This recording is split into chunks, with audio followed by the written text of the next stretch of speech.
Will you marry me? The homeless man whispered to the bride in tears. Abandoned at the altar, she didn't know she was about to discover a secret that would change her life forever. Welcome to Priska Stories, your guide into a world where shadows speak and love defies boundaries. Don't forget to like, subscribe, and share my videos. Where is Ethan?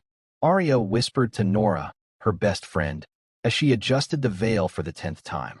In the last few minutes, St. Francis Church had filled with more than 300 guests anxiously waiting for the ceremony that should have started an hour ago. He must be nervous, girl. You know how men get on the wedding day, Nora answered, trying to sound calm while discreetly checking her phone for the 20th time. No message from Ethan Blake, the groom who seemed to have evaporated off the face of the earth. Arya took a deep breath, trying to control the anxiety swelling in her chest like a gathering storm. She had dreamed of that day since childhood, planned every detail over the last 2 years of engagement. The dress had cost 3 months' salary. The flowers were flown in especially from Holland, Michigan, and the reception at the enchanted Villa Banquet Hall was set to welcome all her loved ones. Should I call him again? She asked, her voice trembling slightly. Outside the sacristy, she could hear the guests' murmurs growing louder. Aunts whispered to each other, cousins checked their watches, and she could feel the weight of all those curious, worried stares even through the closed door. Father Thomas entered the sacristy with an expression Arya had never seen on the face of the man who had baptized her, confirmed her, and known her family for decades. It was a mix of compassion and discomfort that made her stomach turn. "My daughter," he began softly, laying a paternal hand on her shoulder. "We need to talk. He's not coming, is he?" The words left Arya's mouth as a broken whisper, but she already knew the answer before the priest opened his. Father Thomas sighed heavily. "Ethan called a few minutes ago. He said he can't, that he isn't ready for marriage."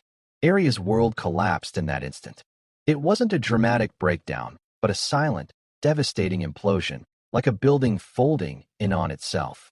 Her legs weakened, and she had to lean on the chair not to fall. "This can't be true," she murmured, tears beginning to smudge the makeup that had taken 3 hours to perfect. "He wouldn't do this to me.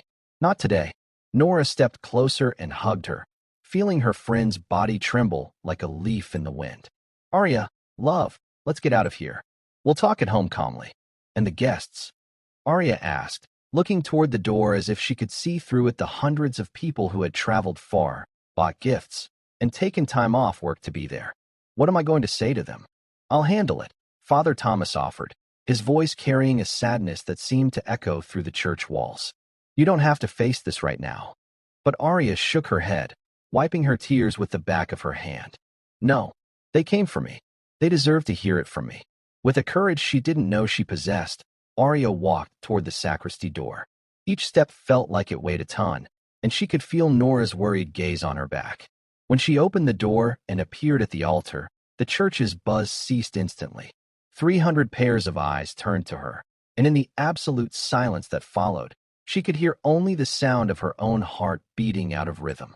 "My dear friends and family," her voice echoed through the church, surprisingly steady despite the tears that continued to run down her face. "Unfortunately, the wedding will not happen today." The sound that followed was like a wave crashing against rocks, gasps of surprise, murmurs of shock, a few sighs of compassion. Arya saw her mother, Mrs. Margaret Bennett, bring a hand to her chest as if she had been struck, and her father, Mr. David Bennett, clench his fists with an expression of contained anger. "Ethan has decided that he isn't ready for this commitment," she continued, each word wrenched from her throat like shards of glass. "I apologize to all of you for making this trip, for taking time out of your lives to be here with us." Then something happened that no one expected. A hoarse voice from the back of the church sliced through the silence like a blade. "Miss, may I speak to you for a moment?"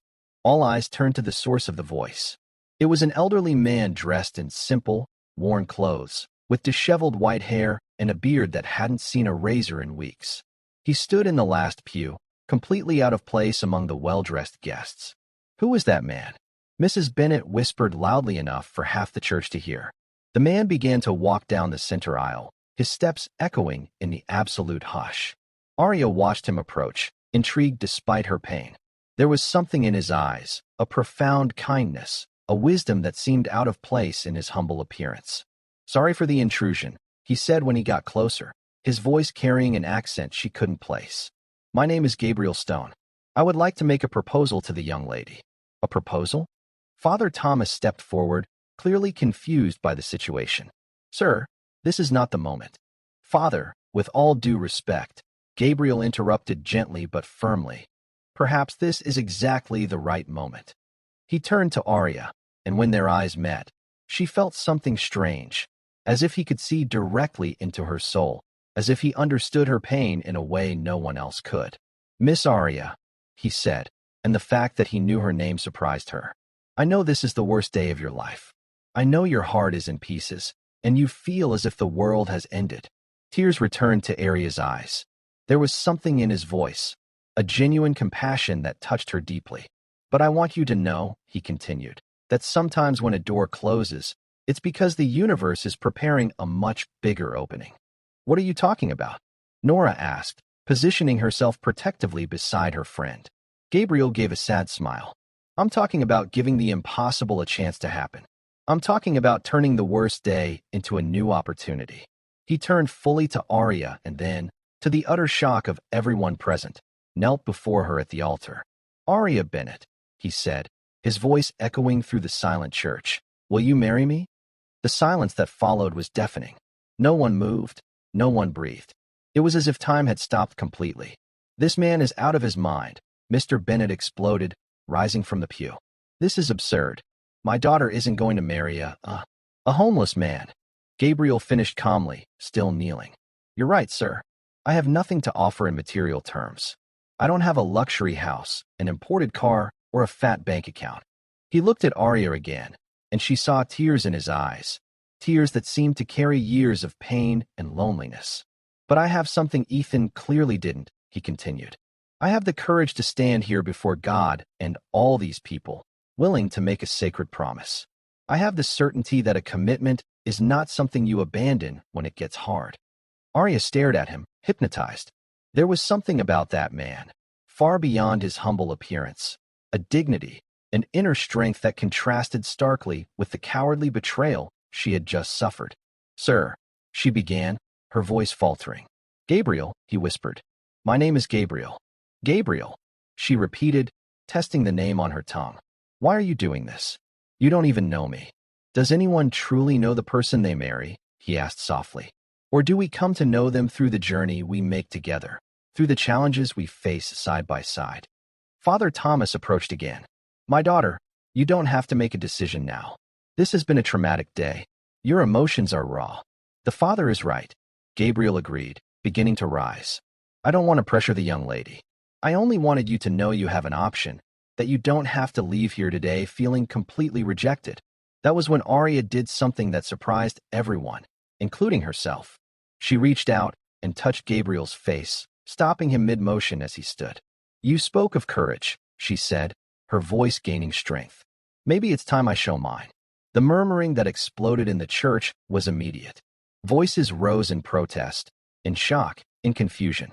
But Arya could hear only her own inner voice, which for the first time in hours wasn't screaming in pain, but whispering something that sounded strangely like hope.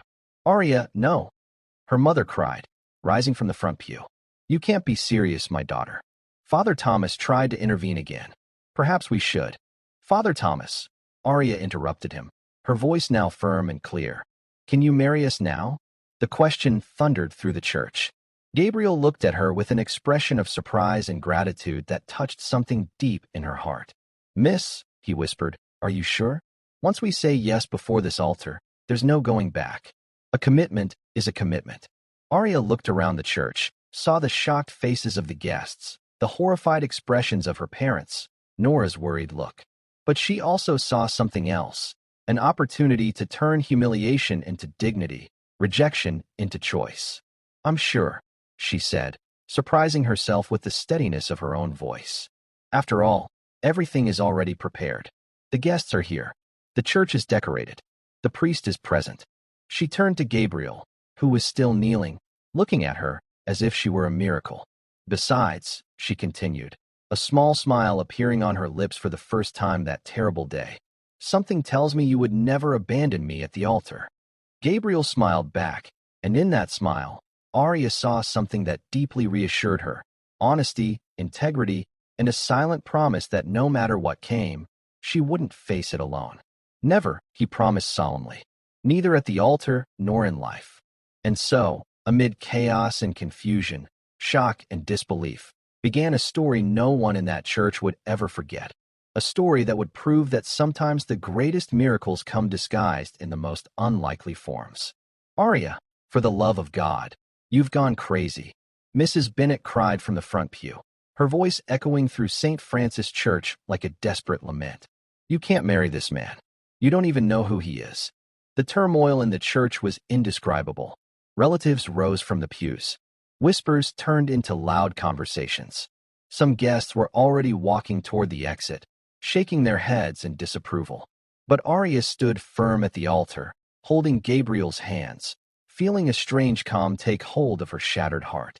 Mom, she said, her voice cutting through the chaos. Today I learned that knowing someone for years doesn't mean truly knowing them. Ethan proved that.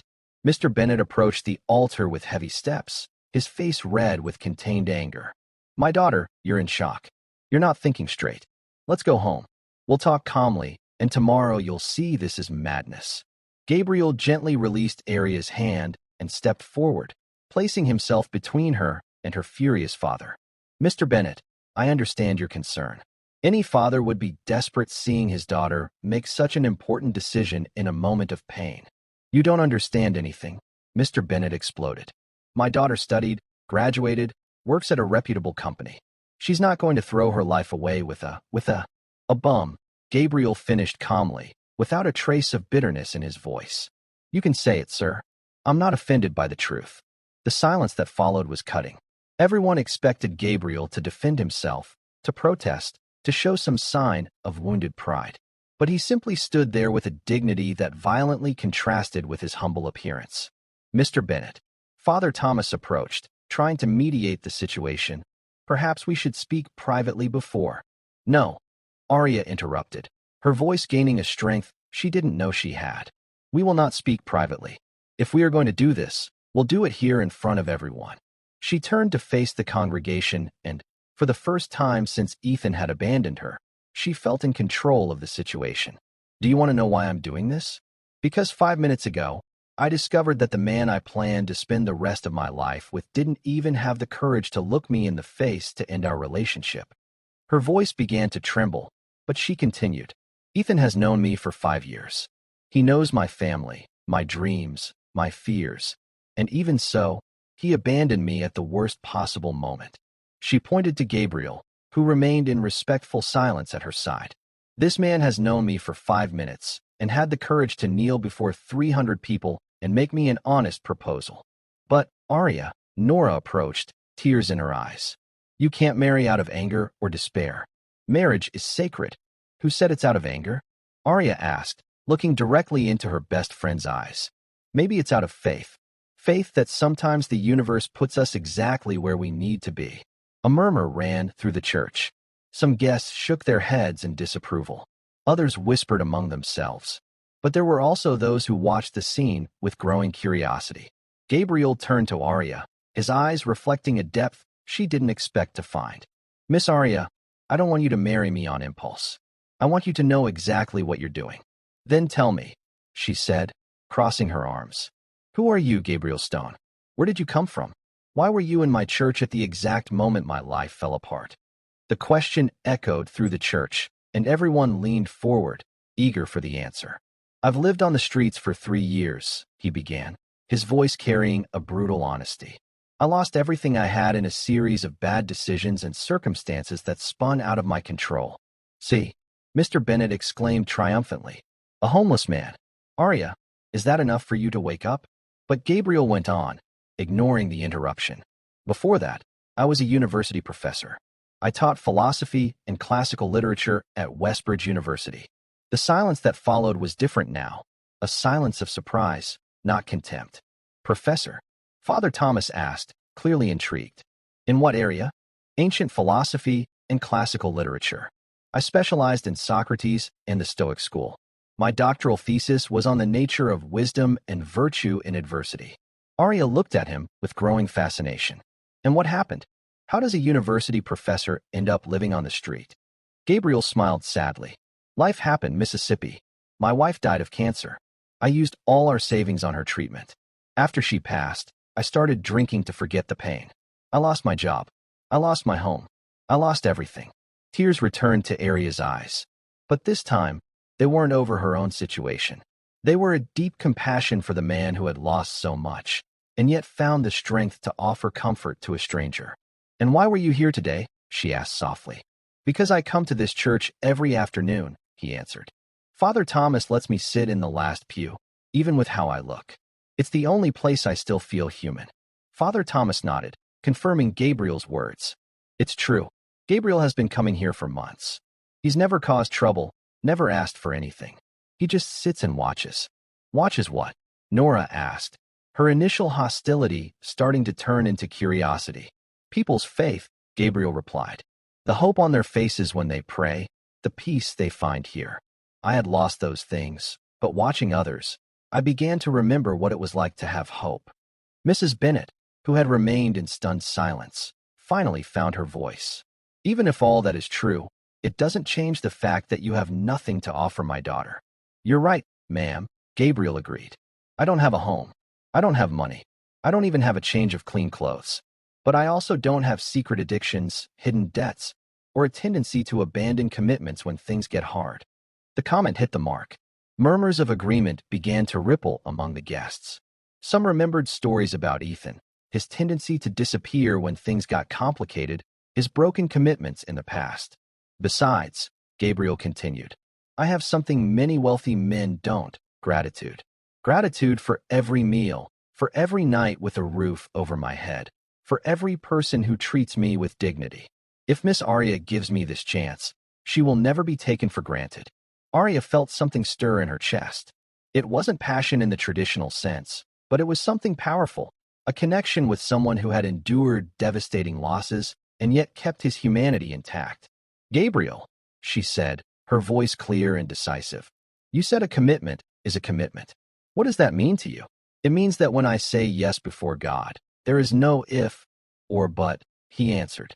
It means that in good days and bad, in wealth and poverty, in sickness and in health, I will be here. It means that problems are to be solved together, not run from. And if I change my mind tomorrow, she challenged. What if I wake up and realize I made a terrible mistake?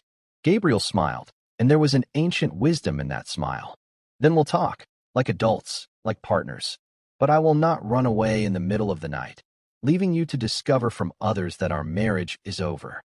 The indirect critique of Ethan was obvious, and Arya felt a wave of gratitude for having someone willing to defend her, even subtly. Father Thomas, she turned to the priest, can you marry us? My daughter, the priest hesitated. This is a very emotional moment. Perhaps we should wait. How long should I wait? Arya asked.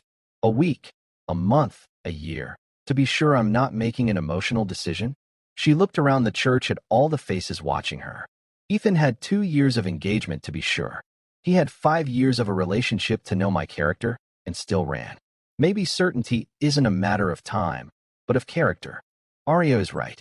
A voice unexpectedly rose from the middle of the congregation. It was Mrs. Helen Archer, the retired teacher who had taught Arya in elementary school. I've known many couples in my life.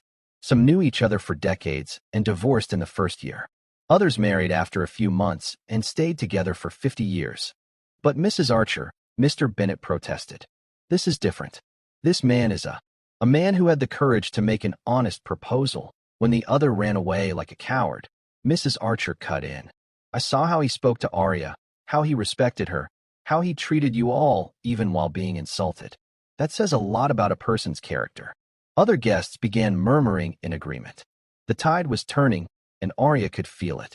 Besides, Mrs. Archer continued, I remember when Arya was little and told me she wanted to get married in her family church, surrounded by the people she loved. Well, she's in the family church, surrounded by the people she loves.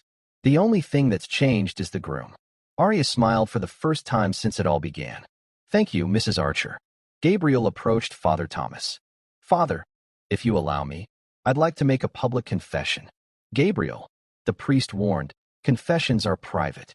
This needs to be public, he insisted. Miss Arya, all of you deserve to know the whole truth before any decision is made. The church was utterly silent. Arya felt her heart race. Was there some terrible secret Gabriel was about to reveal? The truth, he said, his voice ringing against the church walls, is that I didn't come here today by chance. I came because I recognized the bride's name on the wedding invitation. How so? Arya asked, confused. 3 years ago, when my wife was dying at St. Vincent Hospital, a young nurse cared for her with extraordinary dedication. She stayed past the end of her shift, talked to her when I couldn't be there, held her hand during the searing pain. Tears began to stream down Gabriel's face. That nurse never knew it, but she gave my wife the dignity and tenderness that made her last days bearable. When I asked her name, they told me, Arya Bennett. The church exploded with gasps of surprise. Arya brought a hand to her mouth, shocked. Do you remember a patient named Helen Stone? Gabriel asked softly. Tears began to roll down Arya's face. Mrs. Helen, she was your wife. She was, and you were an angel in her life, in our life. Fate, the universe, or something greater had orchestrated an impossible circle. That's why, Gabriel continued. When I saw your name on the invitation someone dropped on the street, I knew I had to be here, not to interfere, but to witness the happiness of the woman who brought peace to my wife's final days.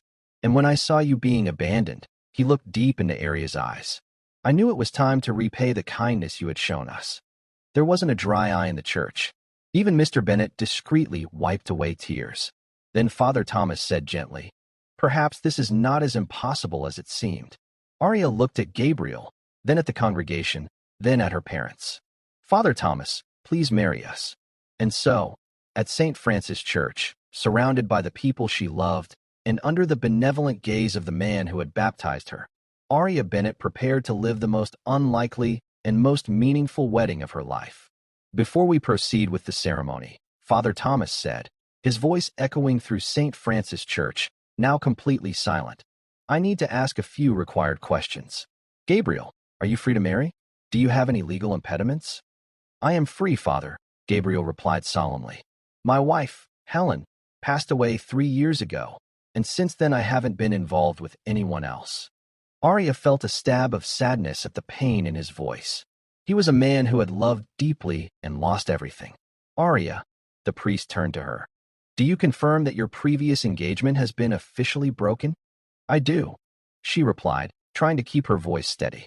Ethan made it very clear he no longer wants to marry me. Then something unexpected happened. The church doors burst open and Ethan Blake rushed in, completely disheveled, his suit wrinkled and his hair a mess. Arya, wait, he shouted, breathless. I can explain everything. The tumult was immediate. Guests turned in their pews. Some stood, others simply gaped at the dramatic twist. Ethan, Arya stared at him, incredulous. What are you doing here? He ran down the aisle but stopped abruptly when he saw Gabriel beside her, holding her hand. Who is this man? Why are you holding hands? This is Gabriel, Arya said, surprising herself with the calm in her own voice. My future husband. Your future husband? Ethan shouted, incredulous. Arya, are you out of your mind? You can't marry a stranger. I came here to apologize, to explain why I left. Oh, now you want to explain? Mr. Bennett rose from the pew, his anger returning with full force. After humiliating my daughter in front of 300 people?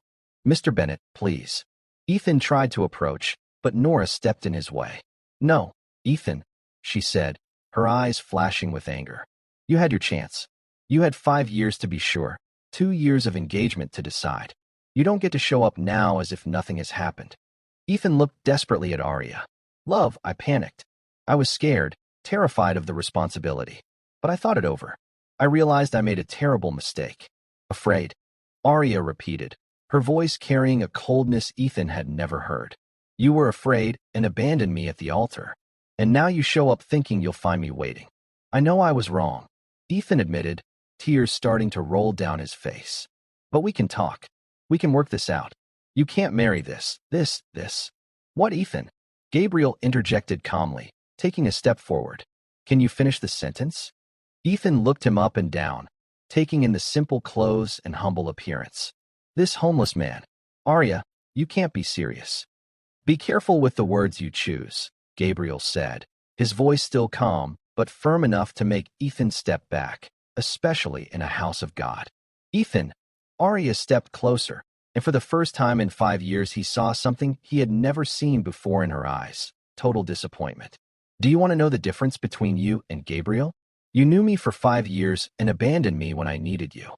He's known me for 2 hours and had the courage to stand by me when everyone doubted. The words hit Ethan like slaps. He looked around the church, seeking support, but found only disapproving faces. Besides, Arya continued, today I discovered that Gabriel is not just an honorable man. He's someone who has already been part of our story in a way you can't even imagine. What are you talking about? Ethan asked, confused. He is the widower of Helen Stone, the patient I cared for at St. Vincent Hospital, the woman who died holding my hand while you complained that I worked too much. Ethan paled. He remembered perfectly his complaints about Arya's extra shifts, about how she devoted herself too much to her patients. So here's the irony, Arya said, her voice gaining strength. The man you despise for his appearance is someone I already loved, through his wife.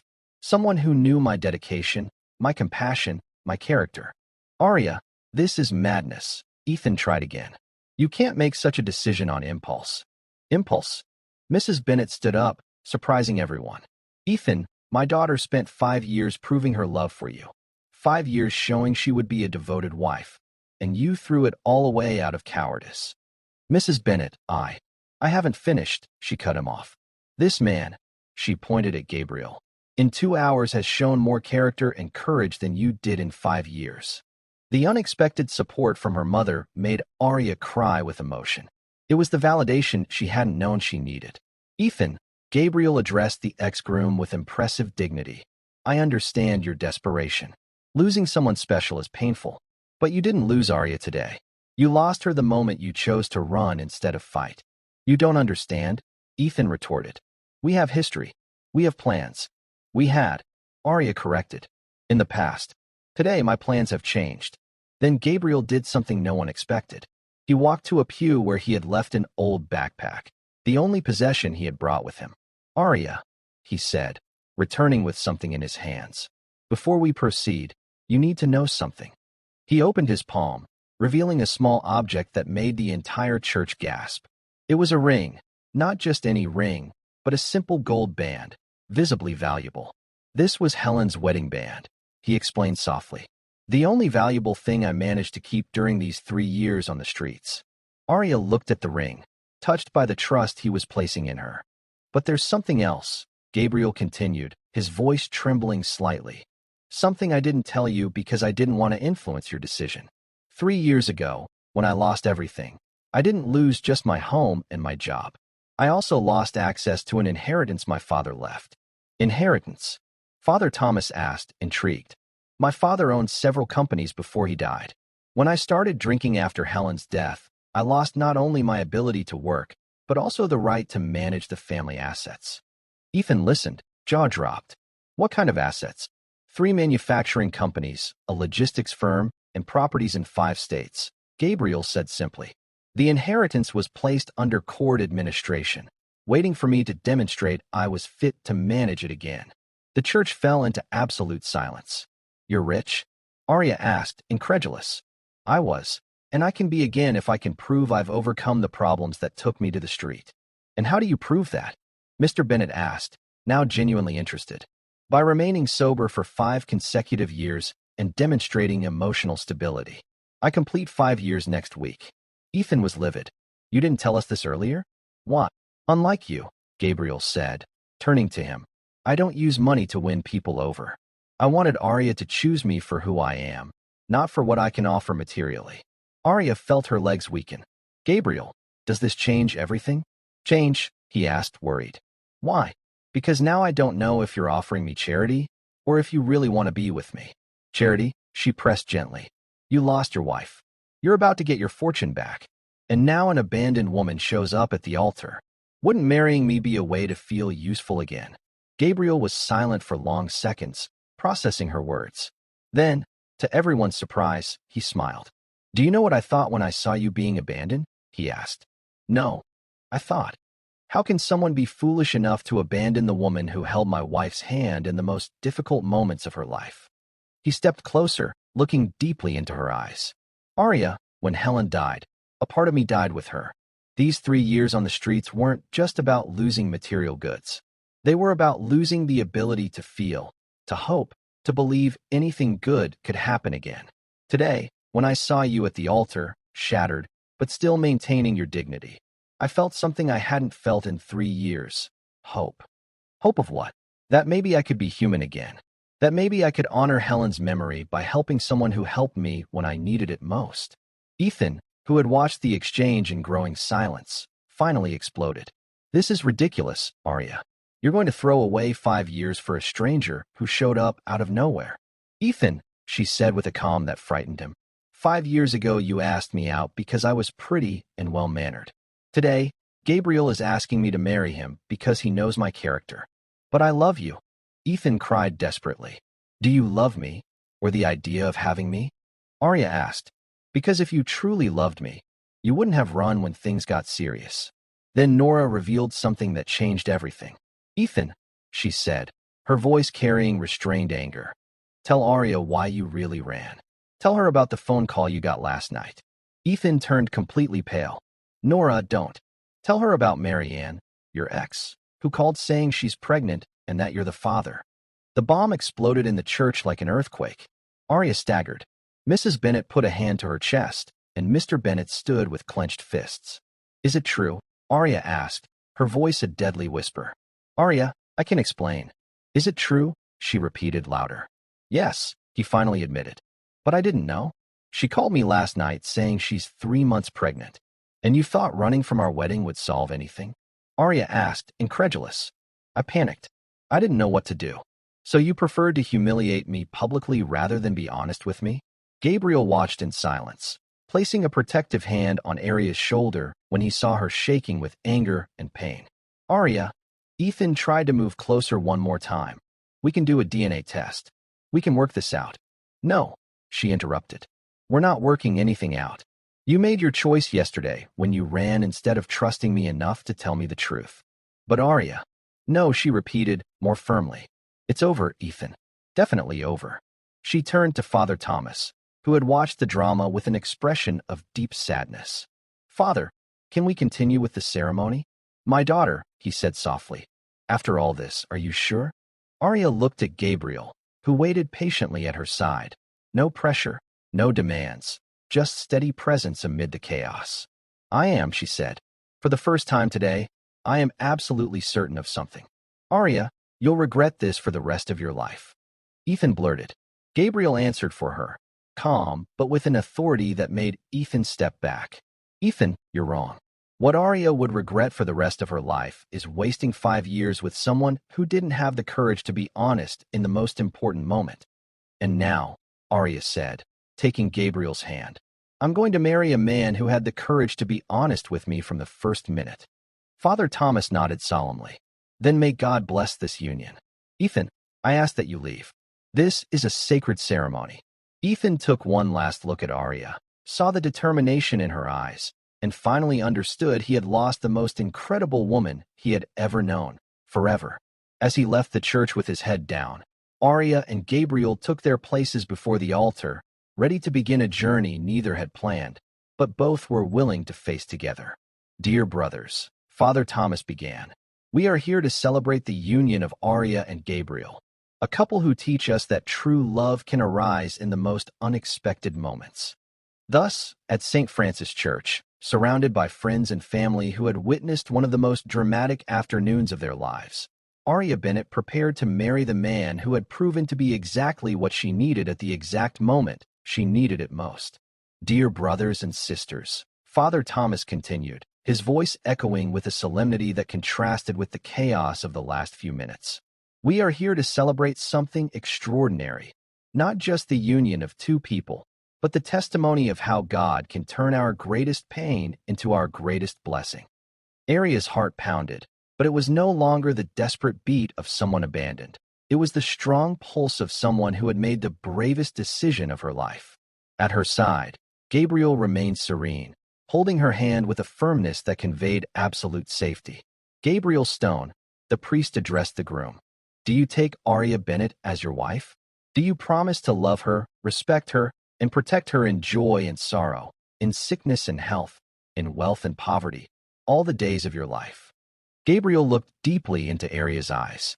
Father Thomas, I promise not only these things. I promise to honor the generous heart that cared for my Helen when I couldn't be there. I promise to protect the courageous woman who had the strength to choose true love over social convenience. His voice broke with emotion. I promise to be the man she deserves, not the rich man I may become again, but the man of integrity I choose to be every day. I take Arya as my wife, and I promise she will never have reason to doubt my commitment. Tears rolled down almost every face present. Even Mr. Bennett, who had been the most resistant, discreetly wiped his eyes. Arya Bennett, Father Thomas turned to the bride. Do you take Gabriel Stone as your husband? Do you promise to love him, respect him, and support him in joy and sorrow, in sickness and health, in wealth and poverty, all the days of your life? Arya took a deep breath, feeling the weight of the moment. Father, I promise more than that. I promise to honor the man who had the courage to offer me dignity when I felt despised. I promise to support someone who lost everything and still kept his humanity intact. She looked at Gabriel with a tenderness that surprised even her. I promise to be the wife Helen would be proud to see at your side. I promise that our union will be a tribute to the true love you shared. The mention of Helen made Gabriel weep openly. It was the first time someone honored the memory of his first wife instead of treating her as competition. I take Gabriel as my husband, Arya continued, her voice gaining strength, and I promise he will never again feel alone or abandoned in this world.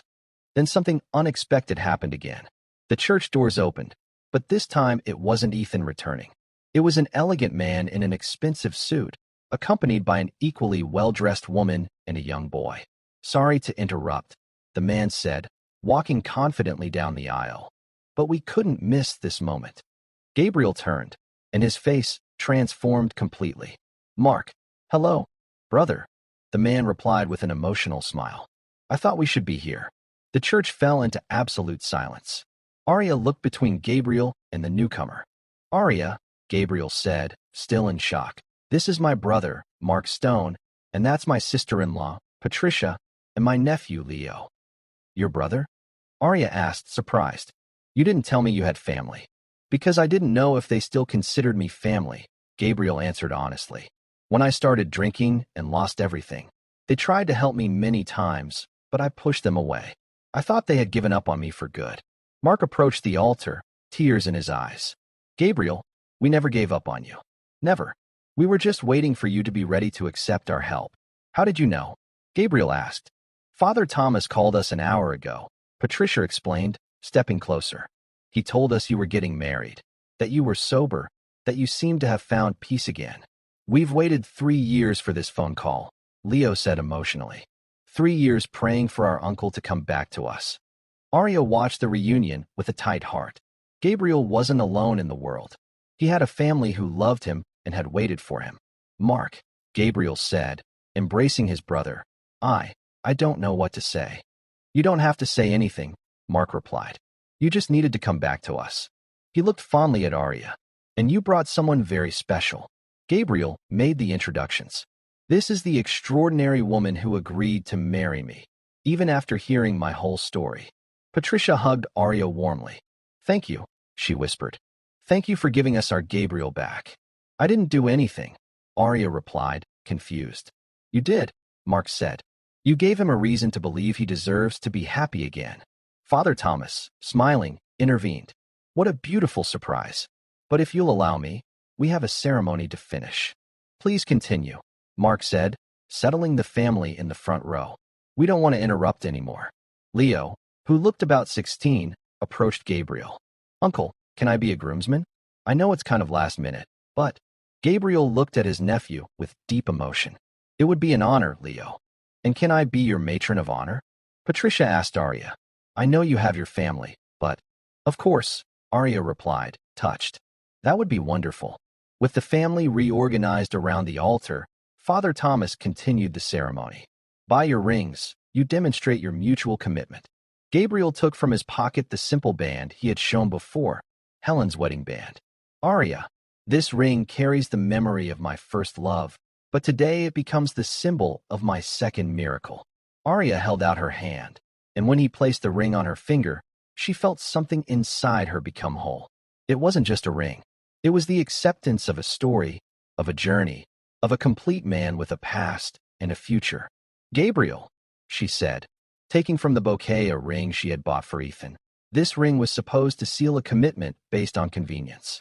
Today it seals a commitment based on conscious, courageous choice. When she slid the band onto his finger, Gabriel closed his eyes, overcome. It was the first symbol of commitment he had received in years. By the power vested in me by the church and the state, Father Thomas announced solemnly, I now pronounce you husband and wife.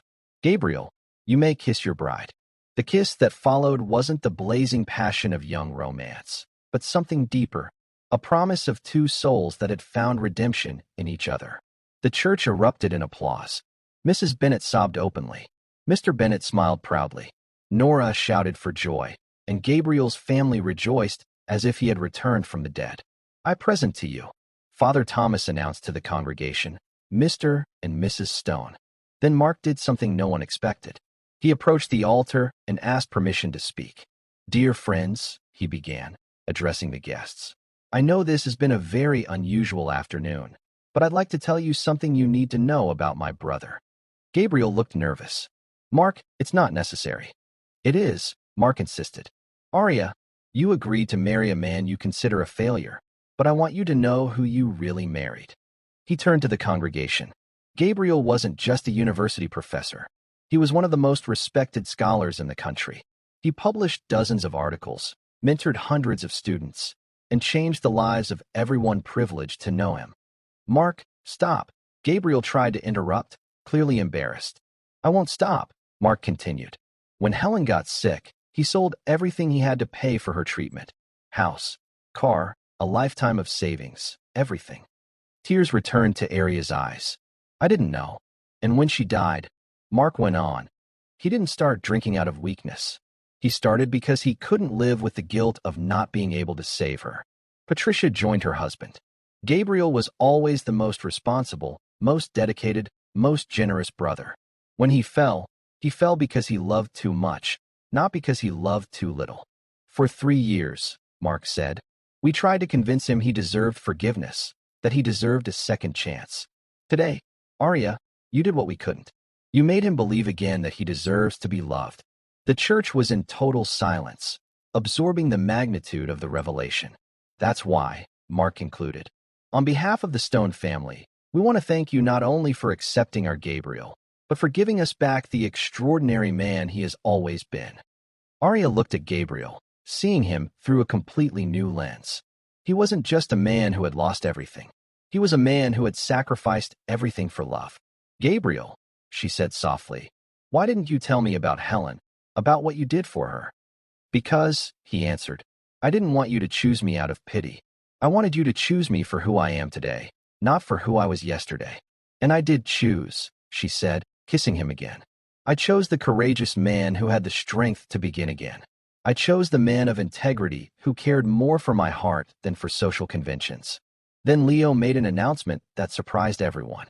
Uncle Gabriel, Aunt Arya, he said, we have a surprise for you. Leo, Gabriel warned. We've had enough surprises for today. This one's good, the boy promised. Dad, can I tell them? Mark smiled. Gabriel, while you were away, we managed your assets with the court. All the businesses not only kept operating, they grew significantly. What does that mean? Arya asked. It means, Patricia explained, that not only will Gabriel regain his inheritance next week, he'll recover a fortune 3 times larger than the original. The silence that followed was deafening. Gabriel looked at his family, as if unable to process the information. You did this for me, even after I pushed you away. We're family, Mark said simply. And family doesn't abandon family. Arya looked around the church at her parents, now smiling proudly, at Nora, crying with joy, at Gabriel's family, who had waited patiently for him, at all the guests who had witnessed an impossible afternoon.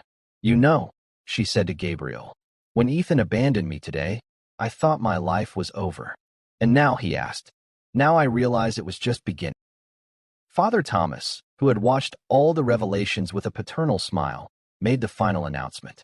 Dear brothers and sisters, today we witnessed something rare.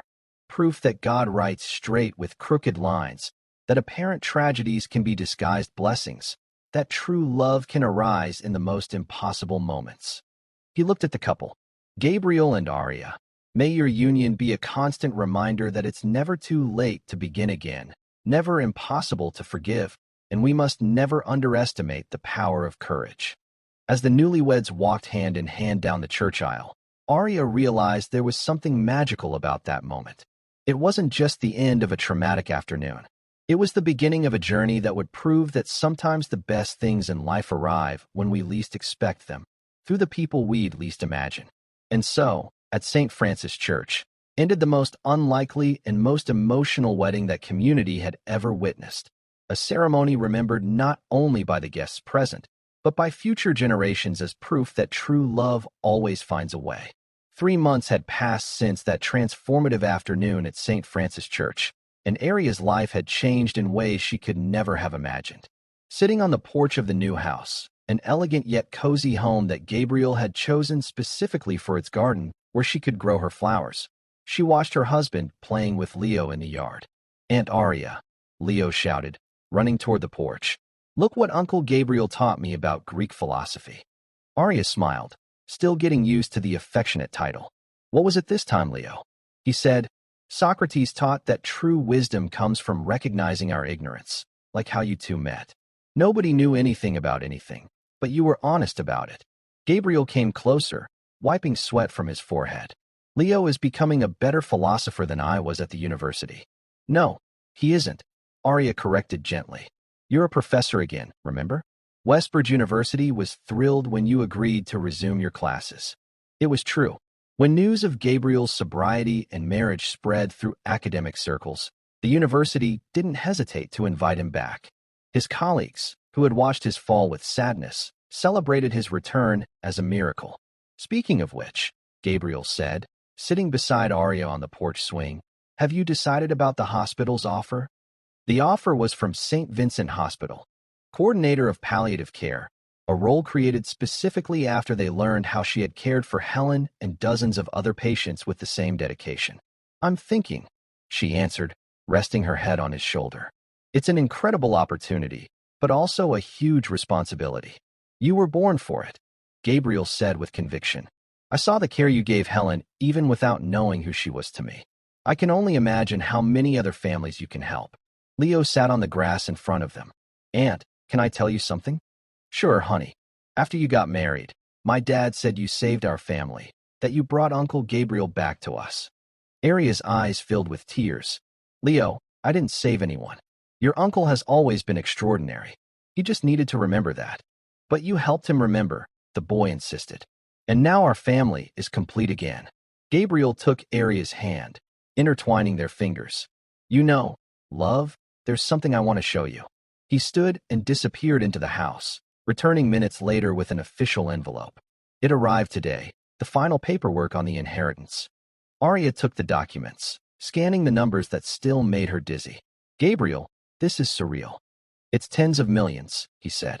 It's our responsibility, he corrected gently. And I have a proposal for you. What kind of proposal? Gabriel knelt before her as he had at the church altar 3 months before, but this time with a mischievous smile on his lips. Aria Stone, will you start a foundation with me? A foundation for people going through what I went through. Those struggling with addiction who've lost everything. Families destroyed by illness. People who need a second chance. Aria's eyes lit up. It was perfect, exactly what she would expect from Gabriel. To transform his pain into purpose, his experience into hope for others. How would it work? Rehab centers, support for families of patients with serious illnesses, scholarships for children of people in vulnerable situations. Everything we needed and didn't have at the right time. Leo clapped excitedly. Can I help too? Can I volunteer? Of course you can, Aria replied, hugging her nephew. It'll be a family working to help other families. Then Nora arrived, as she had every afternoon since the wedding. Their friendship had grown even stronger after the events of that memorable day. "Hi, everyone," she called from the gate. "I brought news." "What news?" Arya asked, getting up to greet her friend. "Several. First, Ethan finally took the DNA test." Ethan's name still caused a tightness in Arya's chest, but no longer from pain. Just sadness for someone who had wasted so much. "And it's positive," Nora said. "He really is the father of Marianne's baby. They're getting married next month." Arya nodded, feeling a mix of relief and compassion. "I hope he's a better husband and father than he was a fiancé." "Second," Nora continued, "your story became a case study in the psychology department." "How so?" Gabriel asked, intrigued. "On relationships built in moments of crisis. On how crises can reveal true character. Professors are using you too as an example of how courageous decisions can change destinies." Arya laughed. "We became study guinea pigs." "Inspiring guinea pigs," Nora corrected. "And the third piece of news is the best. Your dad wants to talk to you." "My dad? About what?" "About the party that never happened." Arya frowned. "What party?" "The wedding reception. Remember you had 300 guests waiting at the enchanted villa? Your dad paid for everything in advance and didn't want to cancel." It was true. In the emotional whirlwind of the last few months, Arya had completely forgotten the reception that had been prepared for after the ceremony. "He wants to have a celebration now," Nora explained. "A real party for you too, for the family, for everyone who witnessed that amazing day." Gabriel and Arya exchanged looks. The idea was tempting but loaded with symbolism. "I don't know," Arya hesitated. "Isn't it strange to have a wedding party 3 months later?" "Strange was marrying a guy you met 2 hours earlier," Nora joked. "And look how well it turned out." Leo jumped up, excited. "I think you should do it. It'll be like a celebration of everything that happened." "What do you think?" Arya asked Gabriel. "I think it would be a way to turn something that started as tragedy into a complete celebration." He smiled slightly. It'd be the perfect opportunity to announce the foundation. The idea quickly took shape. It wouldn't be just a late wedding party, but a celebration of transformation, of second chances, of how life can surprise us when we least expect it. "All right," Arya decided. "Let's have the party, but with one condition." "What?" "I want to invite special people. Some patients I cared for at the hospital. People going through tough times. People who need to see there is always hope." Gabriel kissed her gently. "That's why I love you. Always thinking of others." "I want to invite some of the homeless folks I met during those 3 years," Gabriel added.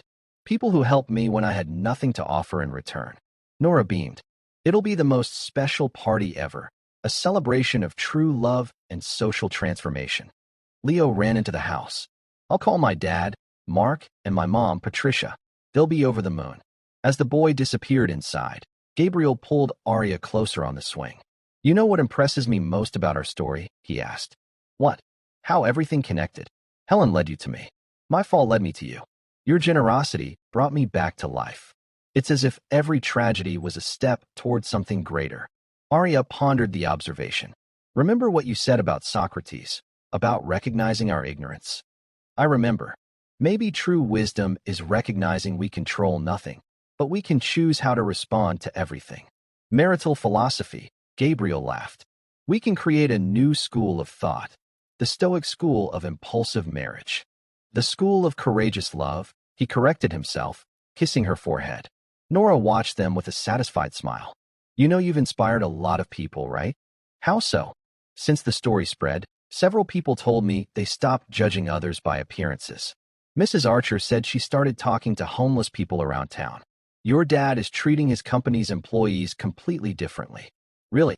Arya was moved. "Really? You changed our entire community. You showed that courage can be more important than caution. That character is worth more than a bank account." Leo came running back from the house. "Uncle Gabriel, Aunt Arya, I just talked to my dad. He wants to help with the foundation, and Mom wants to volunteer." The family was uniting around a greater purpose. It was exactly what Helen would have wanted. To see Gabriel not only recovered, but using his experience to help others. "Leo," Arya called. "Can you help me with something?" "Of course. I want to write a letter to Helen, to tell her about our family, about the foundation, about how her love is still transforming lives." The boy was moved. "Can I help write it?" "It would be an honor." Gabriel squeezed Arya's hand tighter. Helen would be proud of both of you. The nurse who cared for her and the woman who is honoring her memory. I'm not only honoring her memory, Arya said softly. I'm honoring your love. I'm trying to be worthy of the trust she placed in me in those last days. The sun began to set, painting the sky with shades of gold and pink. It was a perfect late afternoon for reflection and plans for the future.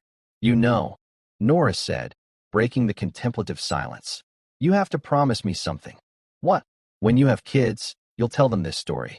You'll teach them that true love can show up in the most impossible moments. Arya blushed slightly. It's still early to talk about kids. Is it? Gabriel asked with a mischievous smile. Because I was thinking a house with a garden would be perfect for a bigger family. Gabriel. What? I'm just saying there's a lot of love here to share. Leo clapped excitedly. I want to be an uncle, too, like Uncle Gabriel is to me. The talk of children was premature, but the idea of further expanding that improbable and wonderful family warmed Arya's heart. First the foundation, she said diplomatically. Then we'll see the rest. First the party, Nora corrected. Then the foundation, then the babies. Nora, what? I'm just organizing the order of celebrations. Everyone laughed, and Arya realized this was the feeling she had sought her entire life without knowing it. It wasn't just happiness, it was fullness. It was the feeling of being exactly where she should be, with exactly the right people, doing exactly what had purpose. Gabriel's phone rang, interrupting the moment. It was Mark. Hello, brother. What do you mean? Are you sure? Got it. We'll be there in 20 minutes. He hung up with a serious expression that immediately worried Arya. What is it? Mark says he has a surprise for us. Something related to the inheritance companies. He asked us to come to the office now. Is it something good or bad? He wouldn't say. He only said it would change everything we planned for the foundation. Arya felt a chill in her stomach. After 3 months of happiness, had some legal complication arisen? We'll find out, she said, rising determined. Whatever it is, we face it together. Gabriel smiled, remembering the words he had said at the altar. Together, always together. And so, walking hand in hand toward the car, with Leo running ahead and Nora following curiously, Arya prepared for yet another surprise in a life that had become an uninterrupted sequence of extraordinary twists. Mark's office was in downtown Chicago, in a sleek commercial building that reflected the success of the family's management. When they arrived, Arya noticed several people gathered in the conference room, faces she didn't recognize. All were formally dressed and carrying folders and documents. Gabriel, Arya, Mark greeted them with a hug. But there was something different in his expression, a mix of excitement and nervousness that left them both apprehensive. Mark, what's going on? Gabriel asked, observing the activity in the office. Come, have a seat. What I have to tell you will completely change your plans for the foundation. Patricia was present, as was Leo, who had insisted on accompanying them. There were also 3 unfamiliar people, an elderly man in a dark suit, a middle-aged woman with an executive air, and a young man who looked like a lawyer. Gabriel, Arya, Mark began. I want to introduce you to Mr. Edward Mendoza, CEO of the Mendoza Group, Dr. Sandra Lewis, president of the Living Hope Foundation, and Dr. Richard Sanders, our attorney specializing in business succession. The greetings were formal, but Arya sensed a strange energy in the air. Something important was about to be revealed. Mr. Stone, Edward Mendoza addressed Gabriel directly. During these 3 years you were absent, your family not only managed your businesses masterfully, they did something extraordinary. What kind of extraordinary? Arya asked, holding Gabriel's hand. They transformed your companies into a social responsibility network, Dr. Sandra explained. Each of the companies you inherited from your father now has reintegration programs, support centers for people struggling with addiction, and aid funds for families in crisis. Gabriel looked stunned at Mark. You did this without consulting me. We did it thinking of you. Patricia replied gently. We know your heart, Gabriel. We knew that when you came back, you'd want to use your fortune to help others. So, we moved the process forward. Dr. Sanders opened a thick folder. Mr. Stone, your companies not only tripled in value over the last 3 years, they've become a national benchmark in corporate responsibility. But more importantly, Edward Mendoza continued, we created a partnership between your companies and several charitable organizations, a network that has already helped more than 5,000 families. Arya felt tears begin to fall. 5,000 families? And that's just the beginning, Dr. Sanders said, opening a laptop. With the structure that already exists and with the foundation you intend to create, we can expand that number to 50,000 families over the next 5 years. The scope of what was being revealed was overwhelming. Gabriel had spent 3 years thinking he was lost, alone, without purpose, while his family built an empire of solidarity in his name. "Why did you do this?" Gabriel asked, clearly moved. "Why?" Mark stood and placed a hand on his brother's shoulder. "You taught us that wealth without purpose is empty. When Dad died and left the companies, you always said money should serve to build, not just to accumulate. And when you lost Helen and fell," Patricia added, "we decided we would honor your values even in your absence. We would build the legacy you would have built if you could." Leo, who had remained quiet until then, approached his uncle. "Uncle Gabriel, you didn't lose 3 years. You planted 3 years. Now it's time to harvest." The boy's wisdom moved everyone.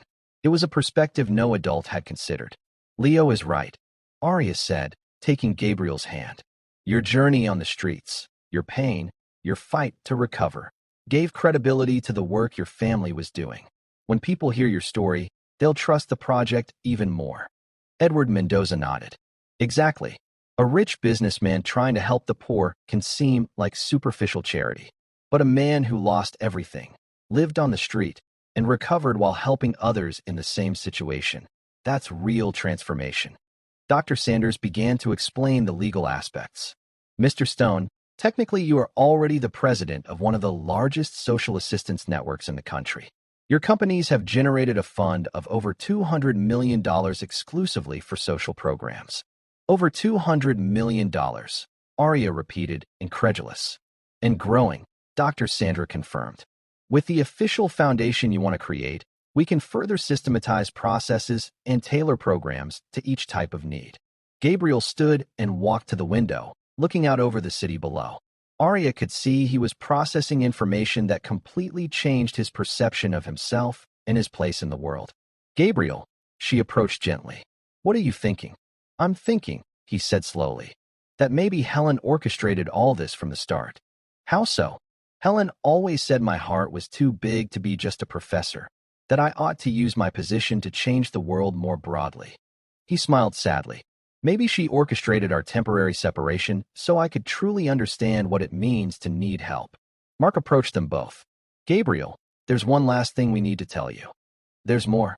"The foundation we want to officially create already has a name and a location." Patricia brought more documents. "We bought a 2.5-acre site on the east side.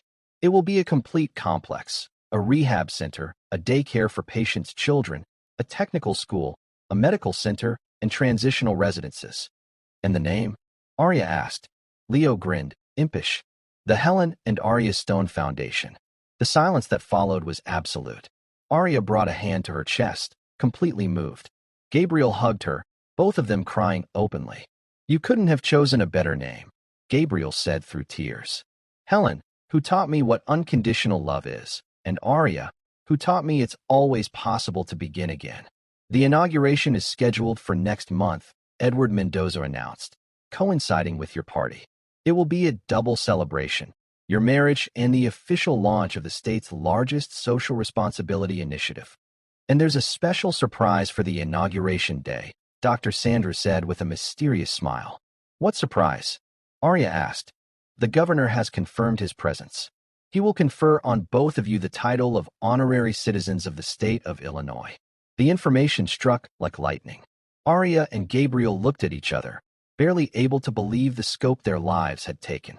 "In addition," Dr. Sanders added, "several universities have already expressed interest in turning your story into a subject of study, not only about relationships, but about social reintegration and corporate responsibility." Leo clapped excitedly. "You're going to be famous like do-good celebrities." "It's not about fame," Gabriel said, pulling his nephew into a hug. "It's about responsibility, about using our story to inspire others not to give up." "Speaking of inspiring," Patricia said, "we've received more than 1,000 letters from people who learned about your story. People thanking you for showing there is always hope." Arya picked up some of the letters Patricia offered. They were moving accounts of people who had changed their lives after hearing their story. People who stopped judging the homeless, who gave second chances to relationships, who found the courage to start over after devastating losses. "Look at this one," she said, reading a letter aloud. "It's from a woman named Mary from Miami. After I learned your story, I forgave my husband, who has battled alcoholism for 5 years. Instead of abandoning him, I decided to fight alongside him. Today he has been sober for 6 months, and our family is rebuilding. Thank you for showing me that true love doesn't give up." There wasn't a dry eye in the room. The impact of their story was spreading far beyond what anyone had imagined. And this one, Gabriel read another letter, is from a businessman in Portland. "Your story made me rethink how I treat my employees. I created a family medical assistance program and an emergency fund for those in hardship. I've learned that business success without social responsibility is human failure." Edward Mendoza stood. "You need to understand, you're not just another couple who got married. You've become symbols of hope, of second chances, of social transformation. That's a big responsibility," Arya said, still processing everything. "But it's a responsibility you are already fulfilling," Dr. Sandra observed. "Every time you choose love over prejudice, every time you use your influence to help others, you honor the trust society has placed in you." Mark turned to one last folder. "And speaking of honoring trust, we have one final document for you to sign." "What document?" Gabriel asked. "The deed to the first house in the Foundation's complex. It's a gift from the family to you." Arya looked at the papers, confused. "Mark, we already have a house." "This one is different," Patricia explained. "It's inside the Foundation complex, so you can live close to your work, close to the people you'll help, to be not just administrators, but living examples that rebuilding is possible." The house was stunning, modern yet warm architecture, with a large garden and spaces designed to welcome people. It was the perfect home for a couple devoted to helping others. "Please accept," Leo pleaded. "That way I can visit you all the time and help at the Foundation." Gabriel looked at Arya. "What do you think?" "I think," she said slowly, "that our story began with an ending and now is having a beginning. So it's yes. It's yes to everything. To the house, to the Foundation, to the responsibility, to continuing to prove that true love can move mountains." The applause that exploded in the room was thunderous. Hugs were exchanged. Tears of joy flowed. And Arya realized that moment marked not only the end of a journey of self-discovery, but the beginning of a life mission. "There's one last thing," Edward Mendoza said when the celebration calmed. "The mayor wants to name the street where the Foundation sits." "Name it what?" Gabriel asked. "Second Chance Way." It was perfect. It was exactly what they represented, what they stood for, what they offered the world. As they left the office that night, with contracts signed and dreams expanded far beyond what they had imagined, Arya held Gabriel's hand and looked at the stars. "You know what I discovered today?" she said. "What?" "That when you said yes to marrying me at that altar, you weren't just accepting a wife. You were accepting a destiny. A destiny of what? Of showing the world that it's never too late to begin again, never impossible to forgive, and that true love can transform not only two people, but an entire society." Gabriel kissed her under the stars, and both knew their story, which had begun with the most unlikely ending, was only at the beginning of something extraordinary. At St. Francis Church, Father Thomas prepared Sunday's sermon. The theme would be modern miracles and second chances. He knew exactly which example to use. The story of a bride abandoned who chose courage, and a man once homeless who proved to be a prince in disguise. And in the city of Chicago, thousands who had heard of Arya and Gabriel slept that night with a little more hope, a little more faith that their own impossible endings might, in fact, be extraordinary beginnings waiting to happen. The end.